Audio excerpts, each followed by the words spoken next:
welcome to the Skiffy and Fanny Show's Torture Cinema. Let us rock and let us roll. Somebody has a Nintendo.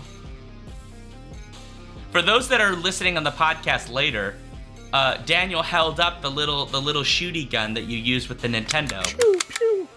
Yeah. Quack, quack, quack. I don't know why he has that, but there you go. For my NES. Prop comic. You're such a nerd, and I love it. I'm Shaun. I'm Daniel. I'm Robert. Who's reading that, Daniel? Oh, I completely messed that up. That's not fair to Torture Robert. Cinema theme. Robert, It's a whole do it. Go ahead, paragraph. Robert. You're just going to make him read without warning? Just, Robert, read this whole ass paragraph that you've never seen before. You're welcome. Right. Read my college essay on ethics. Let's go. I'm game. Our Torture Cinema theme for this month was bad superhero movies. So we're doing something that's not a superhero movie, but it is bad. The 1998 made-for-TV, not part of the Marvel Cinematic Universe, Nick Fury, agent of S.H.I.E.L.D. It stars David Hasselhoff, Lisa Rinna, Sandra Hess, Neil Roberts, Gary Chalk, Tracy Waterhouse, Tom McBeath, Ron Canada, and others, none of whom are Samuel L. Jackson. This movie has a 3.8 out of 10 on IMDb, an 18% on Rotten Tomatoes popcorn meter, and a 2.0 out of 5 on Letterboxd. This film was unlovingly selected by her Patreon supporters from a poll that was filled with nothing but pain for us. If you're not yet subscribed to our Patreon, please join and get a chance to suggest future torture for us, force it upon us by voting in upcoming polls, and even join us watching it live on Discord, all for as low as $1 a month. Yes? Shaun has changed every paragraph in the script to Robert reading. Now, I have no idea who's reading what. Yeah, so for folks that don't know, in our script files, right, we have like H1, H2, and whoever's on, right? So each person has a name. So as he was reading these bits, because here in the script, it goes, my name, Daniel's name, Robert. So he's H3. And the big paragraph he started reading, which was like with all the numbers in it, right? That was actually supposed to be either mine or Daniel's, but there was no H on it. So Robert read it. Well, the thing is, the next section also is H3. So that was marked H3. So I just decided, screw it. All the next things in our script are all H3. In fact, nobody else is going to talk for the whole episode. It's all Robert the whole way down.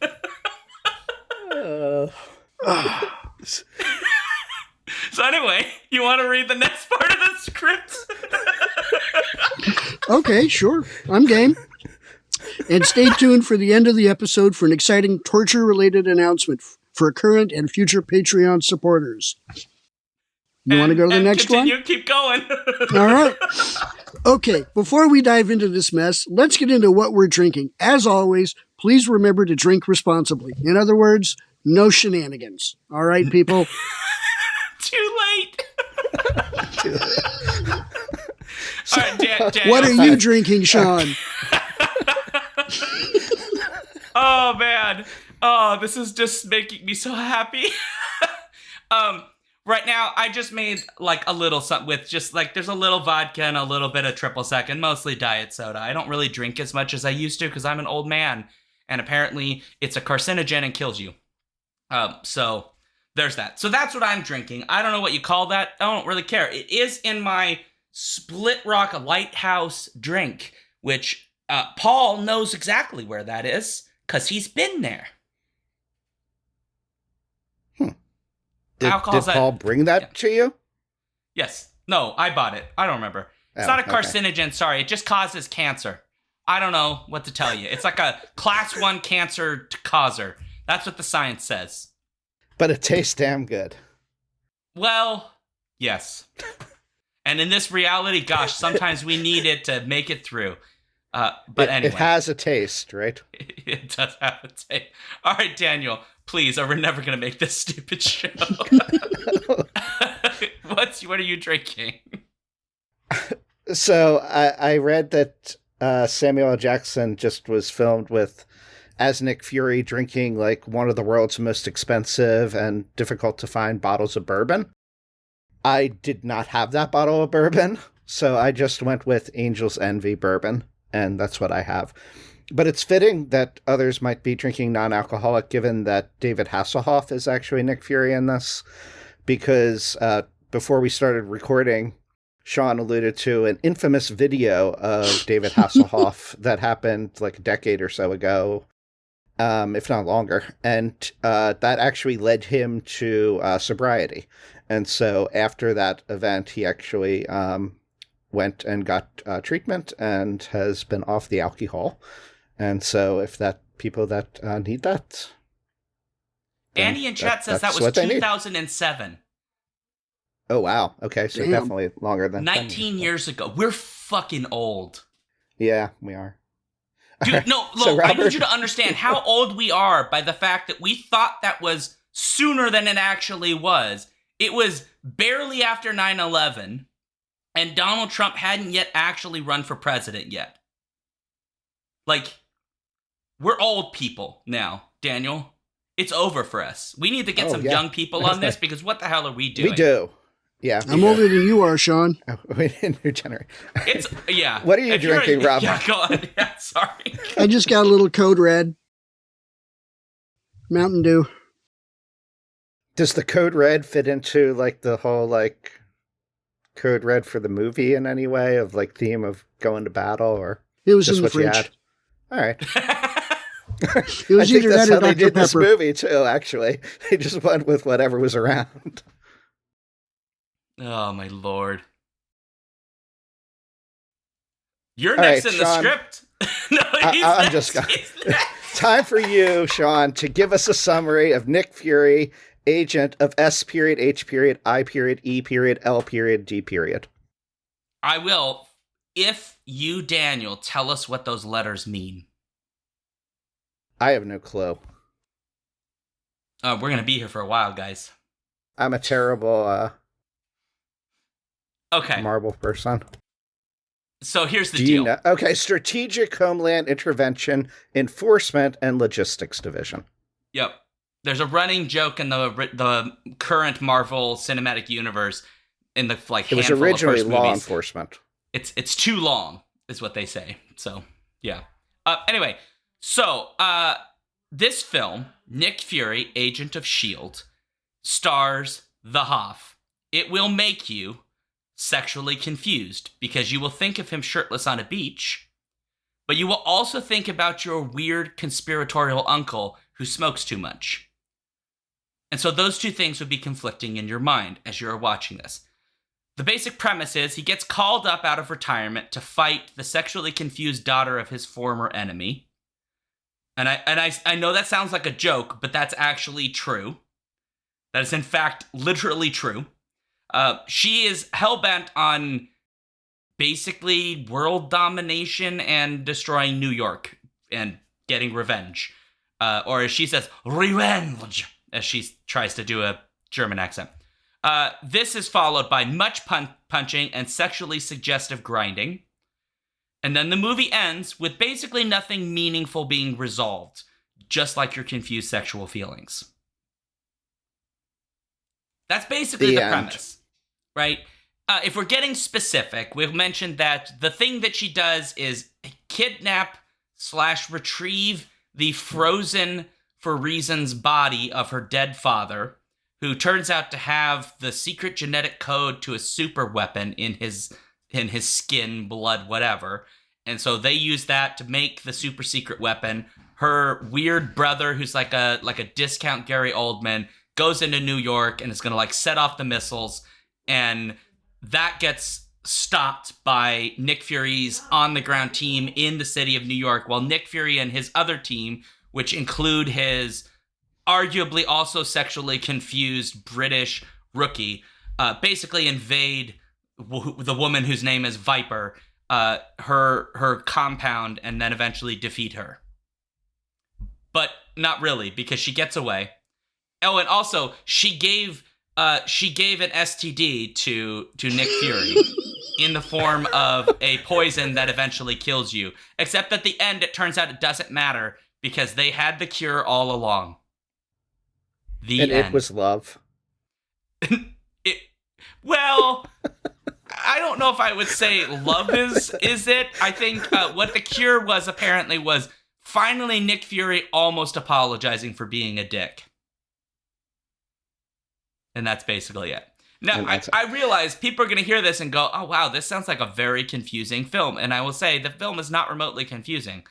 I am reading all of the not subtext on top of text that is in this film. And there's a lot of it. There is a lot of very weird sexual tension throughout this movie.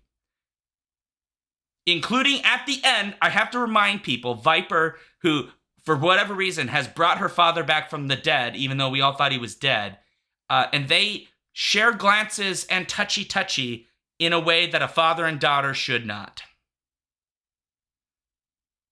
And I will leave it there. It's a weird take on everything. And it was going to be it was a pilot for a TV series that was hoping to happen. That's what they hoped. So I guess it kind of makes sense that it doesn't have an end necessarily, in that you have to have next week's adventure. You have to keep it going. But I don't know. Was there a reason to freeze the Baron? Really? No. Should have killed him. What? Incinerate I don't his know body. if I agree with your statement that this was kind of straightforward and like what's going on or anything of text. The subtext, I would say maybe I got, but I've watched this thing twice and I still have no freaking clue what happened in it or like what was going on or like okay, what scenes were. Like it's almost like it went in my brain and just passively diffused out into the universe without my conscious processing it whatsoever. That's the Hoff effect. That must be it. So the plot of this is not intelligent. Other than the bare bones, yeah, the basic plot's simple. That was fine, but like summarizing the movie beyond what you did, there's no way I could do. I couldn't tell you what different scenes were per se, what characters' motivations were, anything. No. Well, that's because so much of this is story that took place before the film takes place, and also a bunch of contrived plot points just so that we can have the plot we get. And that is, to be fair, this film is exactly what you'd expect of a 1990s comic book movie. It has all the feel. It feels like a comic book. That's what it feels like. Right. Yes. Right. In every way. It's valid. It feels like a comic book, but it feels like a comic book written by people that think comic books are just a non-serious joke. Oh, buddy, you've not read some Marvel comic books. No, I haven't. I guess this is what they're like, but God, so they're bad. let me tell you about the first time I read the first issues of X-Men and saw, unironically, a character say, "Gee golly, what a dame," in the 1960s. All right, yeah. So when I 20 some years too late, yeah. yeah. So Marvel has smart comics, right? Like it does, obviously. But it also has some stuff that feels like it's basically written for children. Because effectively, a lot of Marvel comics, that's really who they're written for. I mean, less so today. They're a little bit more adult, I think, in the last 20 years. But so there's lots of stories that are exactly like this, right? They have comic book logic at its most basic. And that is fun for a very specific set of individuals who may or may not have a very specific set of skills. And so I'm glad Robert got the joke. So what I'm saying is there are comics in Marvel, especially in the 80s and 90s, that feel like this. That's what they feel, including some Nick Fury runs that really do feel, or S.H.I.E.L.D. and anything with Nick Fury attached to it. I also need to correct something, because there's the joke earlier, which is that Sam Jackson is not in this movie, and I need to make a big point to you, Daniel, because you obviously don't know your comics. The original Nick Fury is in fact a white dude. Yes. And I'll be honest, Hasselhoff visually looks convincing. Yeah. To original Fury, yeah. Correct. So Sam Jackson becomes Nick Fury. The rumored story supposedly is, this is the story he's told. There's probably other stuff we don't know. But basically, they have the Ultimates universe, which is an alternate reality that is, I would say, like the much more adult universe for the Avengers, essentially, and this cast of characters around them. There's an Ultimates X-Men as well, but it's a much darker, grittier version of the universe. And that one is actually a black man. Nick Fury's a black man. And the story is that Sam Jackson saw that it's very obvious that Nick Fury is like modeled after Sam Jackson. They look like spitting images. And his version of the story is that rather than sue them, he basically went to them and said, if you ever make this character, I get to play him. Play him. And let's be real, he would have got way less out of a lawsuit. And in fact, both parties won on this. Because, be real, clearly. You do not think about David Hasselhoff or anybody else playing Nick Fury. You don't even think of Nick Fury as a white man anymore. You think of him as a black man modeled after Sam Jackson. That's who you think about now. It made sense once I had a realization, but I'll get to that later. So I vaguely knew that Nick Fury was originally white in the comics, and then once I looked it up, it was very clear. But the visual look of it made sense to me once I made other connections that I was unaware of. So before we get into things, though, you mentioned Viper's really odd German accent. And I had the same thought, but then I looked it up and she's Swiss. That's not German. The actress. That's not German. It's not German, but they speak many languages, but there's still, I thought it would have sounded a bit more convincing or just not as weird as it ended up. So it feels cartoonish, which is clearly what they were going for. They wanted her to be a cartoon villain with odd sexual tension. Be over the top. So you think the voice was even sort of played up? I mean, look at how she chews scenery. Like, she Oh, thinks, yeah, totally, yeah. She thinks she's Raul Julia playing Bison. Like, that's what she thinks is happening right now. And she's not, but she's, every word is, like, enunciated, and she's like, we will get revenge on the world! Like, she's just so, like, she thinks that what's happening is Shakespeare, but the words that she's saying are more like Dr. Seuss. Clearly not. Right. Yeah. And Annie's asking, were they or just a bad actress? I just want to be clear. I'm not suggesting that she's good, but she is trying to be like this over-the-top villain character. And that, I think, is why the accent sounds especially bad. I don't think we can hear... It doesn't even sound bad. It just sounds weird, but it almost becomes like a quirk of the character. So it does work in that regard because the character's very like off-kilter and weird. And it is played up that way. So, I mean, it kind of makes sense. And it's really hard to tell, are these people not acting well or are they acting really, really well at being, cartoonish comic book characters, right? Some of this is probably... And I don't know, you can tell. It's probably not 100% their fault.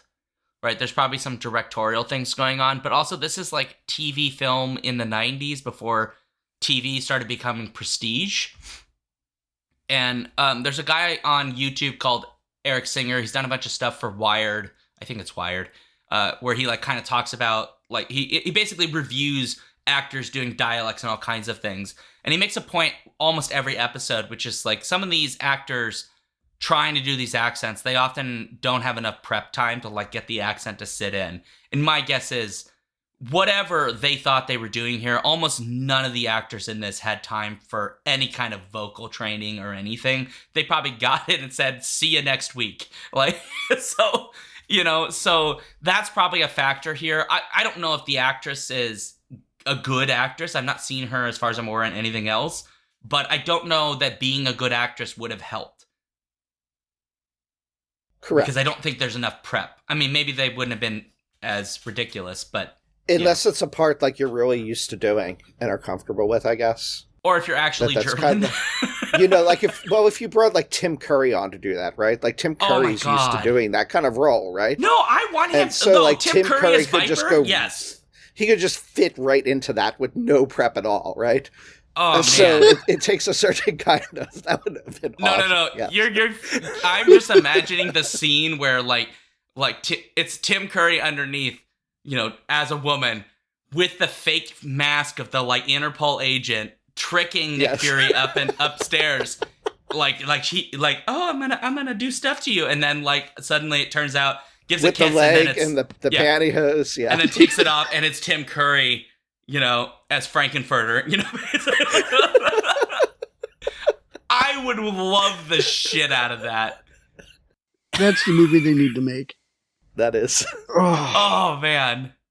See, if you're gonna do over-the-top villains, you have to have an actor who, I think, knows how to chew on that kind of dialogue and make that dialogue really sing. And I think something we've talked about before in films that we've seen with Tim Curry in them is that even if he's got really bad dialogue to work with, he can somehow make that bad dialogue feel like there's more in it.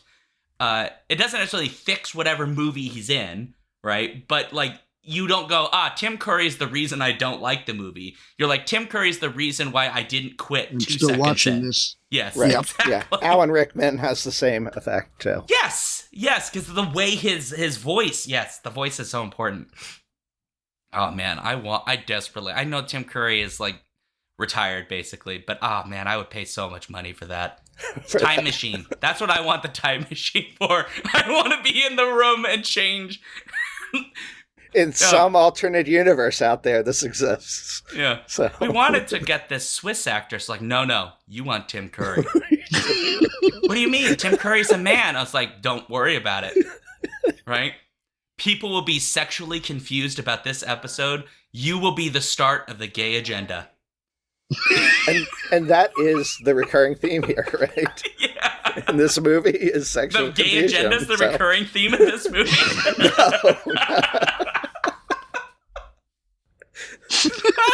Unknowingly, perhaps. I mean, I'm here for it. I don't know. I don't know how the Hoff would feel about it, but I hope he would love it. Anyway, let's get to our likes and dislikes. Robert, you have not said something in a while, so we're going to start with you. A like, please. Okay. I love superhero stuff, love Marvel Comics, DC Comics, all that. So I'm just glad that they tried to make a Nick Fury movie. At least that early. That, to me, good. That's it? That's it. Just the fact that they actually made it. Because I didn't think I'd ever see one. What a backhanded compliment that is. Did you watch this when it originally came out? Yes. So you are one of the people that made it the fourth-ranked Nielsen on the Nielsen ratings behind reruns of other things. Apparently so. That's a literal statistic. It was fourth in the ratings in its time slot, behind reruns of other things. Should have had more friends join for the viewing. In fairness, being fourth in the Nielsen ratings ain't bad. No, they should have taken this to series. I don't know if it could have supported that. Oh no, God no! It would not have lasted past a season. No way. Probably even just a half a season. I feel like a half a season's enough. Like 8 to 10 episodes, done. Not go on for 7, like the later one did. No. No. If that's actually the case, yeah. All right. Fair enough. All right, well, Daniel, it's up to you now. I actually have a hard time coming up with a like for this. And I guess what I like because I wasn't going with the vibe and style of it all. My favorite part was that you have that sort of slimy guy that's running S.H.I.E.L.D. who has done bad to Nick Fury in the past and is just such an asshole, right? He's Director that General asshole Yes, thank you, because I'm terrible with names, and I forget the name of the actor as well, but he plays the exact same type of character on Stargate SG-1. That, I think at several points, Richard Dean Anderson's character, like, punches him or whatever. And so, seeing him in this, basically playing that same character that you as the audience just love to hate this guy's guts because he's such an asshole, and you know that he's going to get his comeuppance and that it's going to come back and bite you. And so there's that fulfilling aspect to it where at the end where Nick Fury actually does punch him, where you're like, yeah, all right, he got what he deserved. I'm a sucker for enjoying those little moments. And so I loved that sort of like cosmic justice that came. Because Nick Fury is an asshole in this too, to everybody. But he's, you know, still the hero, and he's played off as being more reasonable and responsible. And even if he's an asshole, he's doing what's necessary to actually save people, whereas this guy is being counterproductive. Yeah, that's, I think, the key. Right? Yeah. You can have two types of assholes in the world, at least. If you're going to be an asshole, you have to be useful. Yeah, he's a useful asshole. Exactly. Yeah. Like real assholes. Because in fact, your asshole is useful.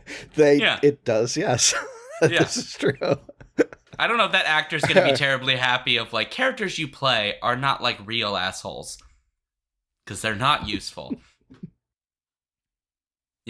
Yeah, I mean, like, Rainbow Warrior's noting in chat that, like, Fury in the comics is a tough guy but a jerk, right? And the idea is that kind of every version of Fury, even like the Sam Jackson Fury, right? He, you know, he doesn't talk to, he's not there to pep talk you. That's not his job. Like, he's a spy, right? His whole job is subterfuge and dealing with the worst of the worst.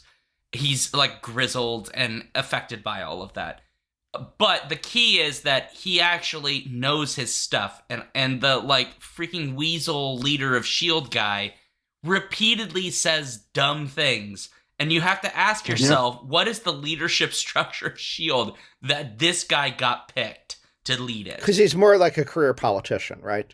He's irresponsible and not in it for others. He's in it for himself. Nick Fury is a jerk or an asshole, but he's in it for the other people, at least. I guess the difference would be, like, Sam Jackson's version is at least infused with a little bit more compassion and heart. Like, you see love in him a little more of that compassion, whereas the David Hasselhoff one, at least, and again, I don't know exactly how it corresponds to the comic version, he's almost cruel and angry. He's bitter and angry throughout this. You don't really get, like, yes, there are moments where Sam Jackson is angry, occasions where he's bitter, but that's not like his driving force for everything. Well, no, but also the Nick Fury we get in this movie when we are introduced to him, he has been ousted from S.H.I.E.L.D. entirely and forcibly retired. And to be basically told, we've reactivated you, you got to come back. He's sort of like, you guys kicked me out. What do you want from me? Like, I don't. So I kind of get why he's a bit of a pill. Because, I mean, I don't know. If you worked for an organization and you did all of this spy stuff for them, and they just unceremoniously, like, forcibly retire you, how would you feel? I feel like you'd be bitter. Yeah, you would. Yeah. Yeah, but to everybody, including even, like, any friends? Okay. I don't know. There just wasn't enough balance here. But you got to understand which era he comes from. He didn't have a good daddy. His daddy beat him, didn't show love, right? Is that actually the case? Probably. In the comic books? No, I don't know. I assume maladjusted adult males in any film or television show before 2010 is the consequence of, like, the culture of like, men must be strong and we can't be vulnerable. Like, John Cena doesn't exist yet, right? Like, John Cena, big muscle man, also, like, hugs kids and, like, cries a lot. Like, you know, that version of a man has not, like, become the dominant image of maleness. Archetype, yeah. Yeah. So I just assume that all these maladjusted male characters had a father that was, like, a dick. and didn't show real love because they're incapable. Well, he's incapable. Nick Fury can't. Right? Even at the end when he's supposed to say, "I'm sorry, I really do care about you." But I just have all this anger and I don't know how to control it, but like, I'm sorry for being such a jerk and you were right about everything. He can't say that. He has to push pussyfoot around the bush, he can't just say that to a woman he clearly likes and cares about. Right. A little vulnerability, bud. Come on. But none. He doesn't even have patience for that elevator. No. He just shoots the elevator's giving him a bit of problems. He totally overreacts. Who knew shooting the control panel would get it to work right? Yes, exactly. That happened twice in the movie, didn't it? He shot something else too, didn't he? Yeah. And that's he's how the it type then of works. Person. Yes. He's the type of guy that when the computer doesn't work right away, he smacks it. It hopes that it works. No, but even better, this is the security system, right? This is what's preventing people that aren't authorized to enter the area from keeping them out. And so it doesn't work. I think that would have a little better feature that you just incapacitated by shooting it. Oh, Lordy. I'm supposed to do my now. Yes, you need to do yours. So here's the thing. I unabashedly actually kind of love this movie because it's just stupid as shit. But it's so fun. It's so fun. And my in this is that I didn't think when I first saw this, when I first saw this years ago, I saw David Hasselhoff as Nick Fury, and my thought was oh, this is going to be a shit show. And it is a shit show. But I kind of like the Hoff as Nick Fury. I do kind of like him in the role. He looks the part, right? And he feels grizzled. I love how much he just is constantly chewing on a freaking cigar. I love that image of him and the way he acts this role. He got the memo. He was like, you're playing a comic book character. You have to be the comic book character. Here's a cigar, start chewing. Right? And he did. He did precisely that. He's fun. He's just fun. I don't know what to tell you. I mean, his version of Nick Fury is dumb as balls, but that's not his fault. That is the writers. Okay? And what's funny to me is when you read about the background of this movie, the studios were like, oh, I don't know, that David Hasselhoff, really? And their argument was, well, he's popular right now, and so we need a star on this film. And yeah, he was popular in the late 90s still. And you know what? Whoever thought that it was a bad casting choice is just wrong. He's just, he is comic book Nick Fury. I like it. Of everybody here, he in the movie, he is the one that's actually chewing the scenery and doing the Tim Curry kind of effect. Yeah. The best here. And so I will give him that. And he's making the most of an absolutely terrible script.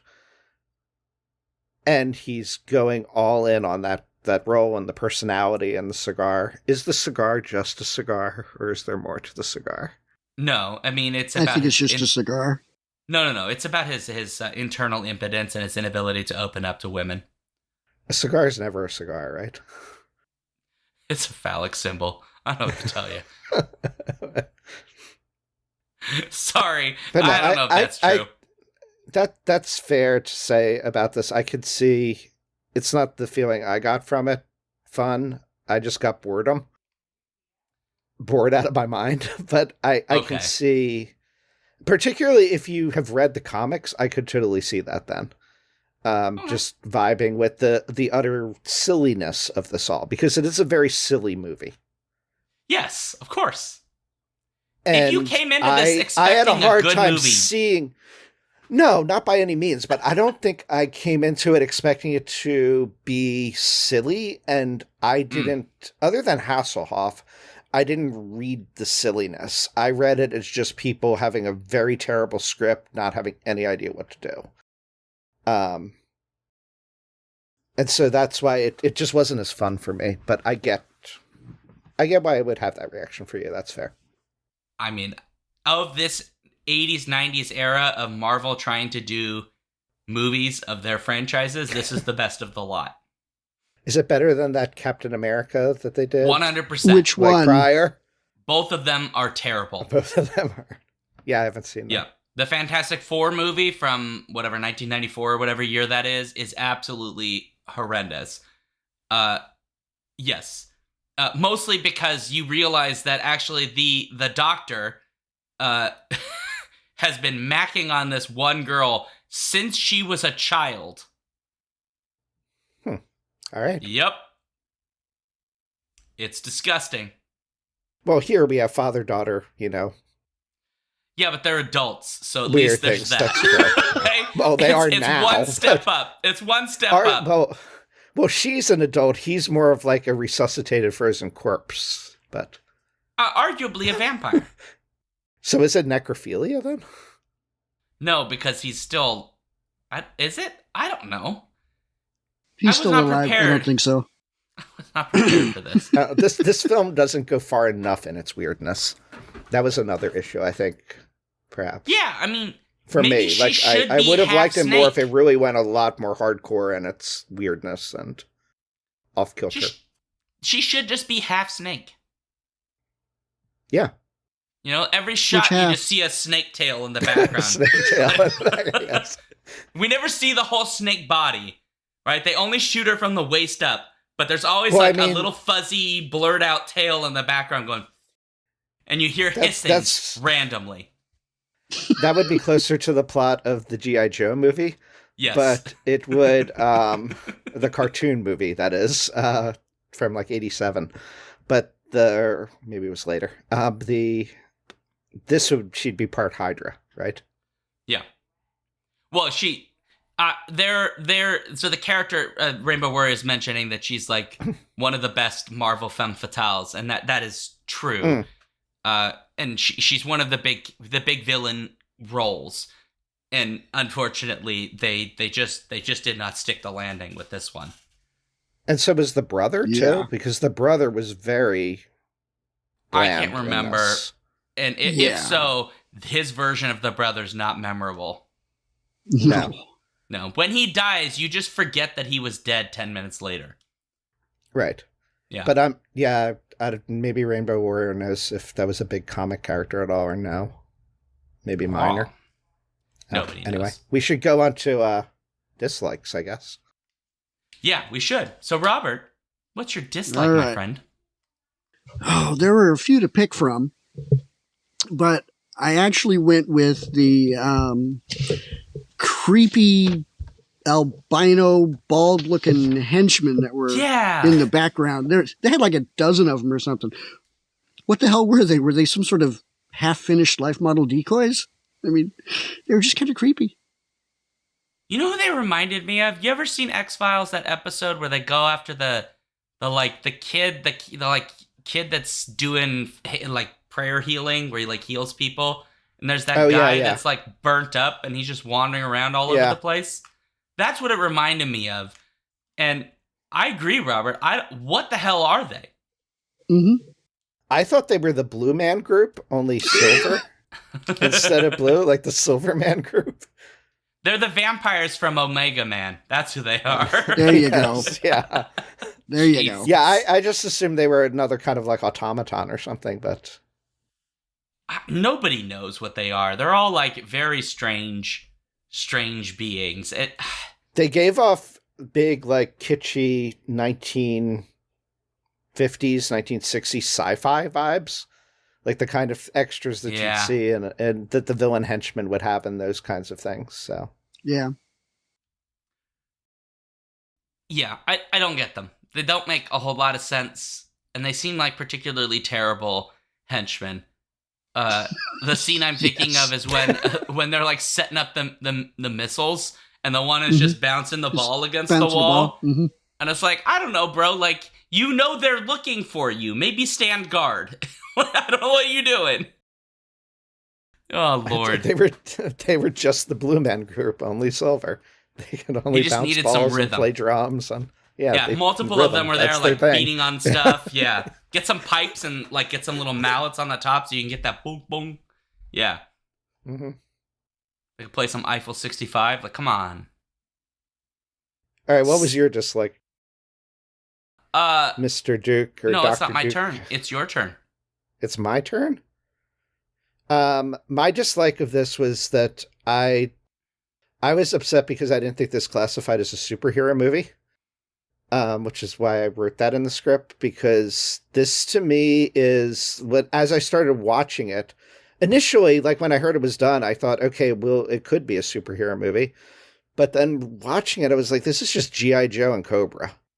I had no idea that G.I. Joe and Cobra, the cartoon series in the 80s and the toy line, was actually modeled, and it was originally supposed to be a spinoff of S.H.I.E.L.D. and Hydra fighting each other, and it morphed into this.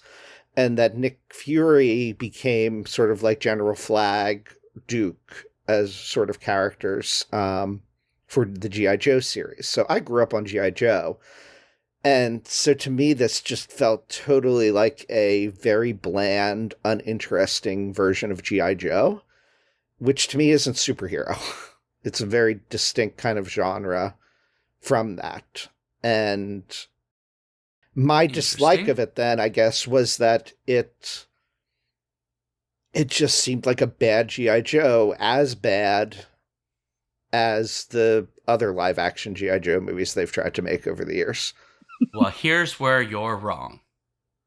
All right, go. There are two characters in this story who do in fact have superpowers. Does that make it a superhero movie if you have superpowers? There's ESP, right? There's the character that has the... That, to me, though, isn't superhero, right? You have characters with ESP in, like, Star Trek. Well, yeah, but, okay. Well... If that's the measure we're going by, Star Trek's not the same genre this is, though. No, this is just like military action genre. Yeah, that's S.H.I.E.L.D. Yeah, comic book espionage. Again, it's comic book, I give you that, but yeah, not superhero. Oh. So I'm gonna correct you in a minute, but I'm dying. Give me a second. You're dying.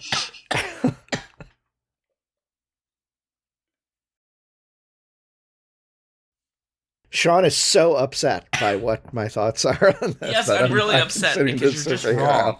He's just lost everything. By your logic, Captain America the Winter Soldier is not a superhero story because most of the characters don't, in fact, have superpowers. No, but Captain America is a superhero. Nick Fury, I would say, is not a superhero. He's just a regular military guy. So is your argument that the main character or named character must be a superhero?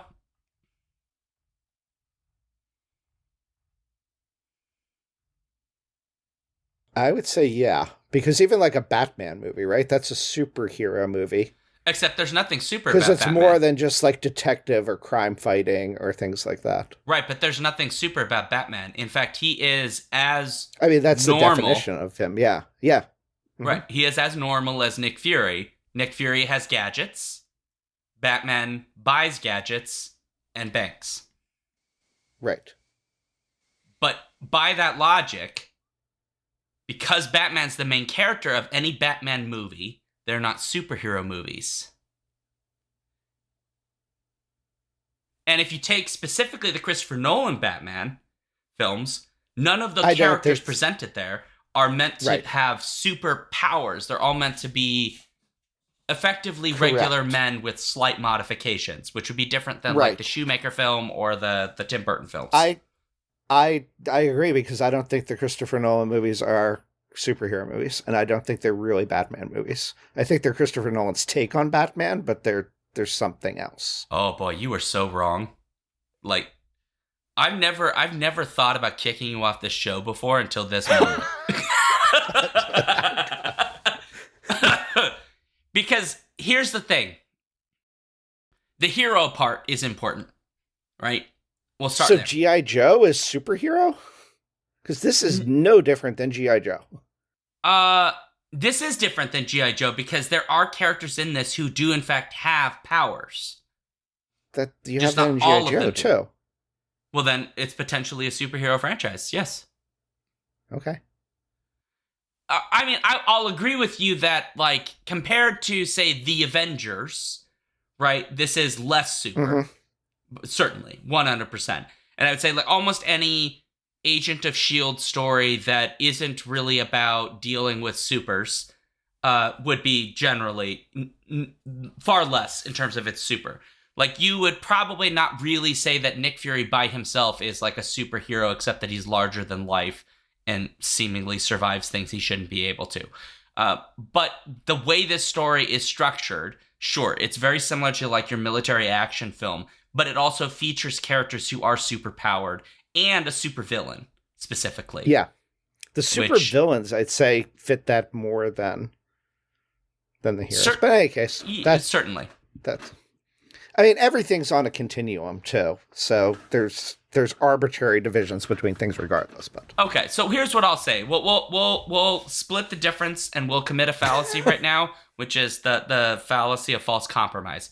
And I'm just going to compromise with you that there are hero movies, there are superhero movies, and in the middle are mediocre hero movies.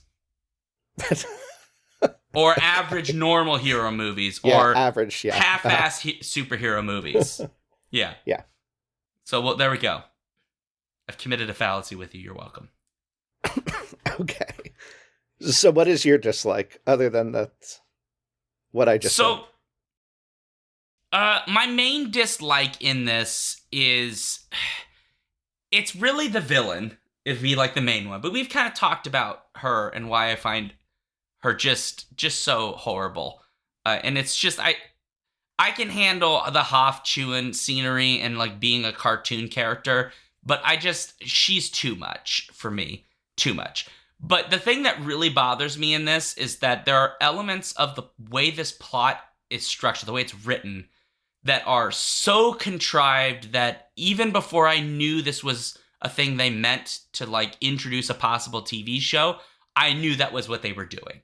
And the biggest one I will give to you is actually at the very, very end. They have taken over this Hydra compound, right? Von Strucker, Viper, has been taken down. She's tied down, right? She's now there. There are all of these guards in this room who very clearly are not technicians by any stretch of the imagination. They're there to do military stuff and guard shit. That's what they do, right? And we've seen them because the first time we see some of these people, they're in the beginning of the movie. And one of them gets like ganked, right? And then like has a heroic death or whatever. Mm-hmm. But in the end, the like fake alarm goes off. We're like, oh no, like the missiles are gonna launch. Oh no, we learn it's a fake alarm. What the fudge are all of the guards doing during said fake alarm? They're guards. They're not hackers. They don't have any of the abilities. Yeah. Right, that's not their training. So what do they all do? They're all dicking around, looking around for no reason, even though Nick Fury and his whole team who have actual skills are doing their thing trying to figure it out, right? And so this leads to Viper getting away. And then that is followed by Nick Fury trying to she's like gone down inside the pod with her frozen dead father / future husband, right? Her popsicle. Right, her dad popsicle or whatever. And so she goes in there and she starts going down. And Nick Fury sees this and he just starts banging on it. And it's like, no. Get a. You don't want her alive anyway. Just throw some grenades down there and kill her ass. Like, we'll be done with it. Nick Fury would kill people. Come on, this is not a. But like the whole plot is like, aha, see, the villain got away. We got to deal with this again.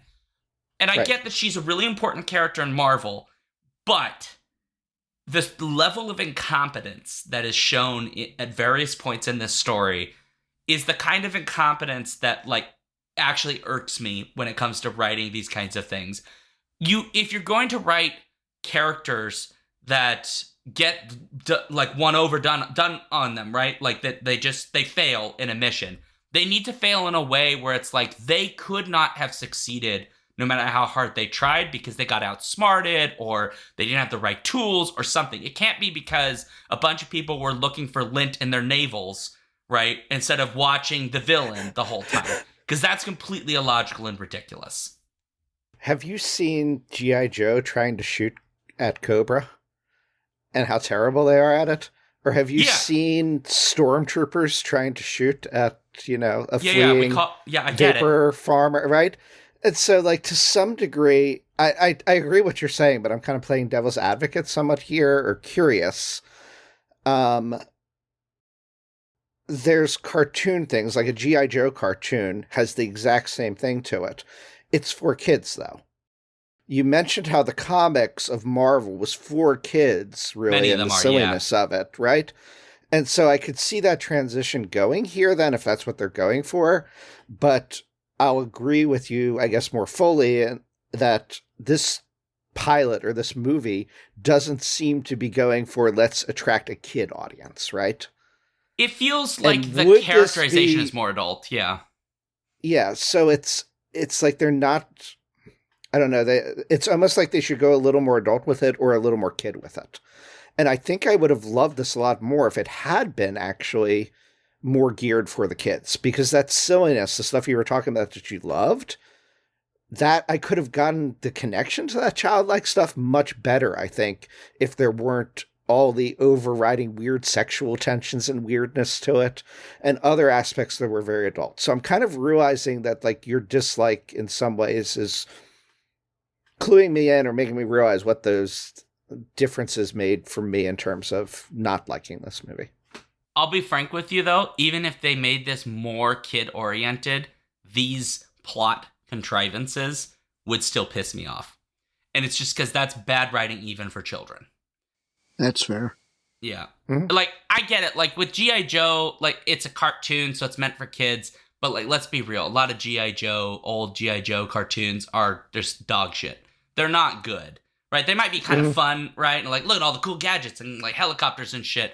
But, like, the idea that a highly trained special forces military force could not hit the broadside of a barn with any weapon they're trained on is absolute lunacy, right? That's insane. And nobody should buy that. What should always happen, I think, is that these stories, they need to position failure as not a consequence of incompetence, unless that's, like, the plot we're dealing with is, like, these people are not good at this, which certainly stories do, and I think that's fine as long as we're all aware. But the characters represented in this are not that, right? Like, Nick Fury is like a career spy, and yet he is taken in by the weird Interpol agent who is actually Viper in disguise, who is, like, sending him all these flirtation signals, and his dumbass... That we realize something's off, and it's 100%. Like, well before, right? Like, right, and I think you can't have the audience be better spies than your professional spy character. Spy. Right? He should know.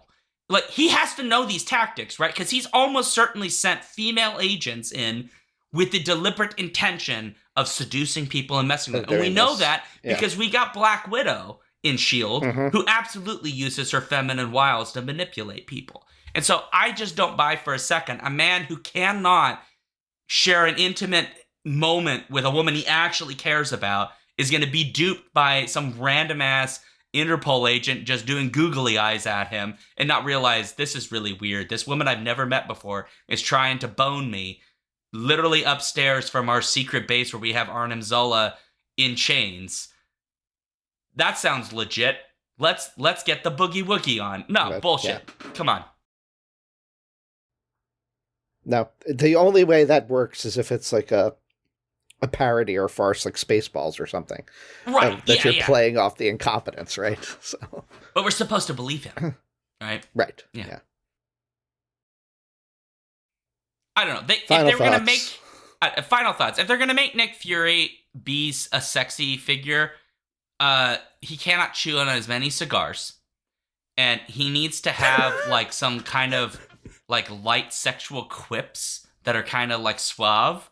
He needs to have those, because just merely being David Hasselhoff, moderately fit David Hasselhoff, is not sufficient.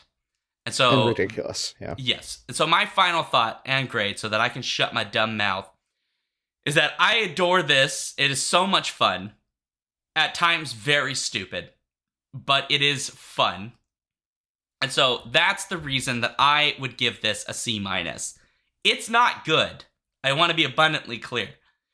But there are torture cinema films that I have, like, we've dealt with where I was like, I don't ever want to watch this again. I have seen this 5 times. It's stupid as nutsacks. It's not smart. But there is something deeply fun about this dumb piece of crap. And so there's that. Also, it kind of made me think that David Hasselhoff might be my dad for like 5 seconds, and then I had to like deal with my actual daddy problems, unlike Viper, who never dealt with her daddy issues, and she's got, oh boy, she's a basket case. Robert. True. Oh, okay. Yeah, the movie was fun. I had enough fun with it. I've watched it a couple of times. I mean, Agent Pierce throwing off Wesley Wyndham-Price vibes at the beginning there was kind of entertaining. I wonder if they went to high school together or something. Yes. So I go ahead and I give this one a C. C minus. Nice. Danielle, what would you grade this? I watched this one too many times. I believe watching anything once is, well, most anything once is worthwhile, but I shouldn't have watched it a second time. I did not have fun with it. I thought it was, again, boring as heck.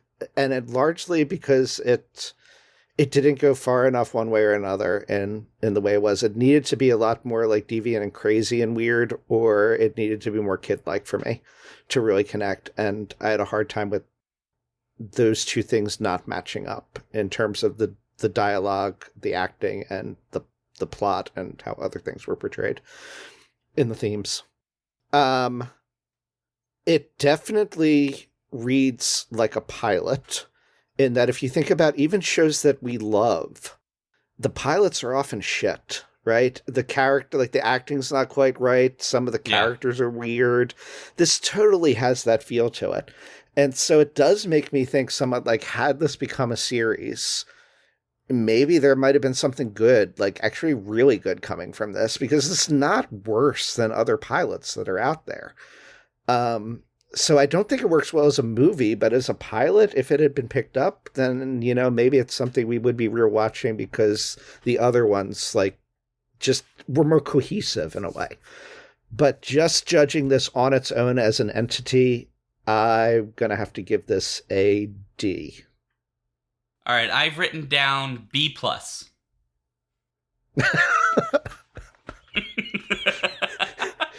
All right, D- now.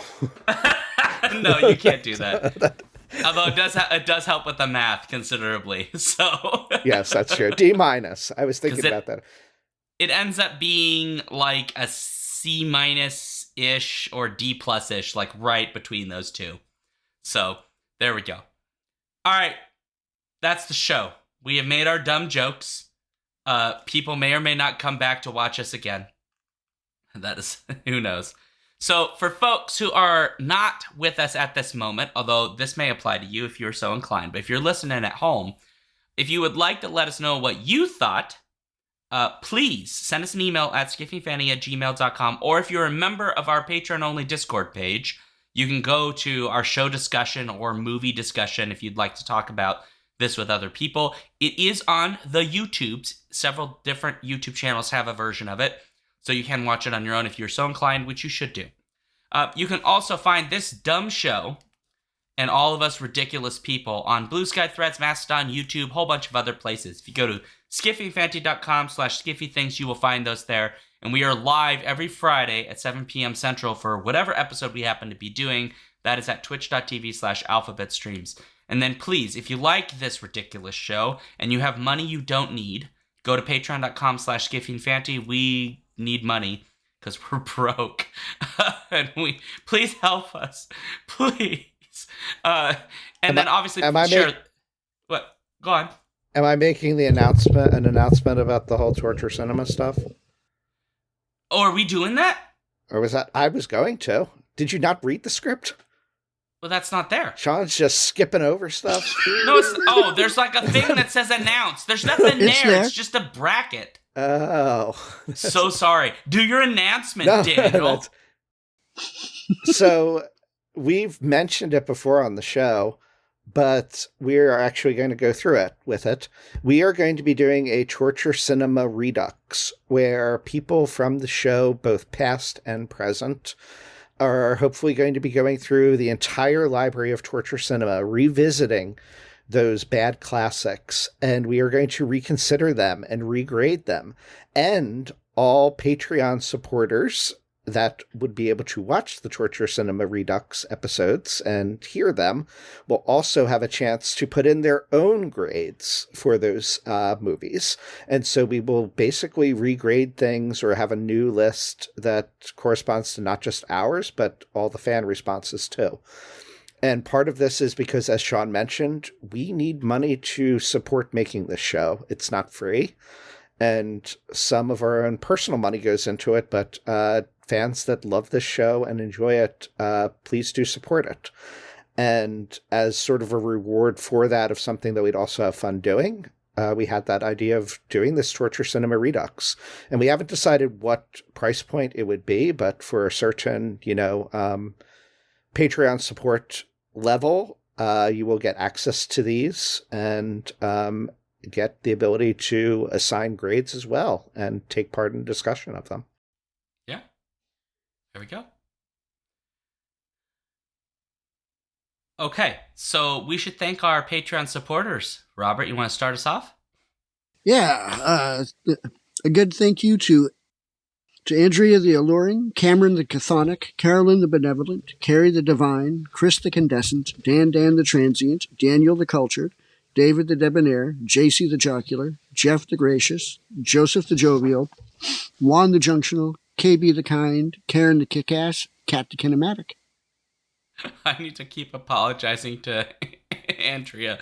It's Andrea the Abiding, but we have a script file we copy from, and every time we keep copying one that has it wrong. I'm so sorry, Andrea. Please don't kill us. Please don't take away your Patreon support. We're so broke.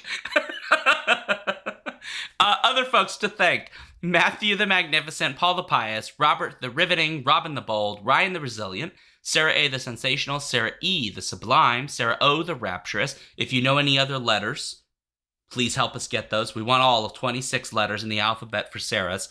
Stephen the Strange, Tari the Thorough, Tanya the Triumphant, Trish the Imperturbable, and Victor the Valiant.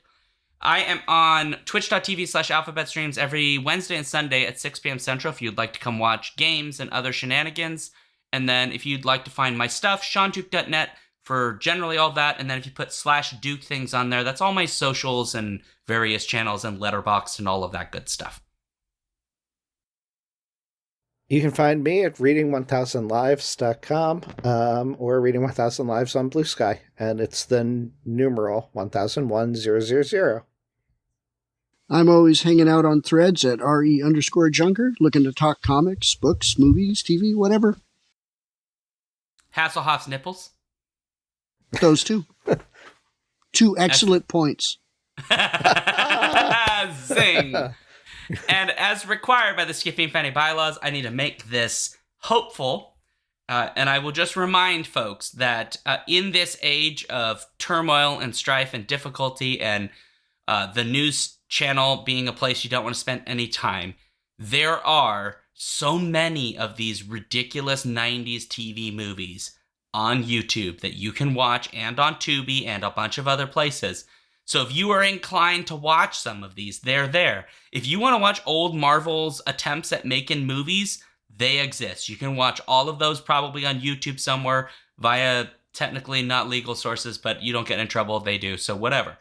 So watch them and find joy in this garbage, because that's what we need to do anyways, find joy.